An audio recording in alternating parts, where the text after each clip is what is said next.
We're talking with a former post office employee who worked on those machines that are being removed. So you're concerned that these changes will dismantle the post office, the U.S. Post Office? I'm very concerned about that. Tonight, he tells us there's no reason to remove any mail sorting machines. He says it will only slow down the delivery process. And News 8's Heather Walker is staying on top of this story for us tonight. Heather? The man who we spoke to knows the ins and outs of these machines. He worked on them as a mechanic for more than 15 years. Why did you agree to talk to us? Because I'm very concerned that we are going to lose our post office. It is a scary situation. I do not want our mail to end up in the hands of a private company. Through our Target 8 investigation, we learned that 7 of the 35 mail sorting machines in Metro Grand Rapids area have been taken apart and offline.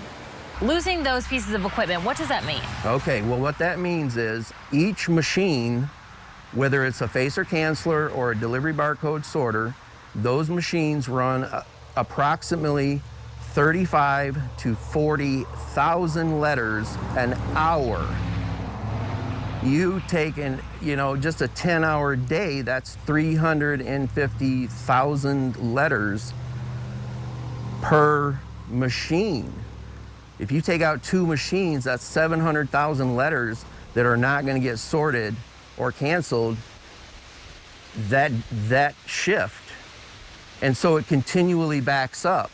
He says he's personally seen the effects. In fact, I got a bill the other day that came after I got the call saying I owed the bill. So, I mean, letters are getting delayed substantially.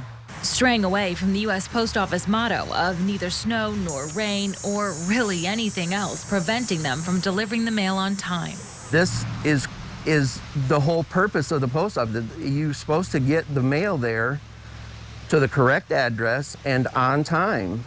And we're failing at that, not because of the postal workers themselves, but because management is taking away the tools that they need to do that. Can you think of a reason why you would get rid of these machines? I cannot think of any reason why they would get rid of it.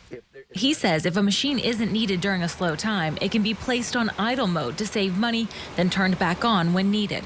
Is just crippling the people's ability to do their job, and it's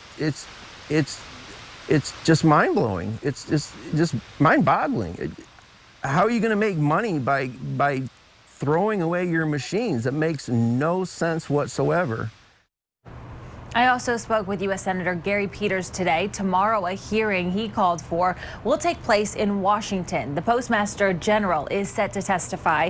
It will be the first time that he will publicly answer questions about the changes at the post office. We need answers to lots of questions, given the fact that we saw a slowdown of mail delivery as a result of policy changes that he put forward. Certainly, we're concerned about sorting machines that are being transported away from post offices. Clearly, what we're seeing in Grand Rapids leads to a question as to why is that occurring? And now that there's been a pause, he's announced that there's a pause. Does that mean he's going to bring these machines back to post office to ensure that the capacity is there, particularly as we head into the election? On Saturday, the U.S. House will vote on giving USPS a $25 billion boost. That bill is still being finalized, but West Michigan Republican Congressman Fred Upton says he'll support anything to help the Postal Service. We'll be sure to follow all of this for you. Reporting in Studio Control, Heather Walker, News 8.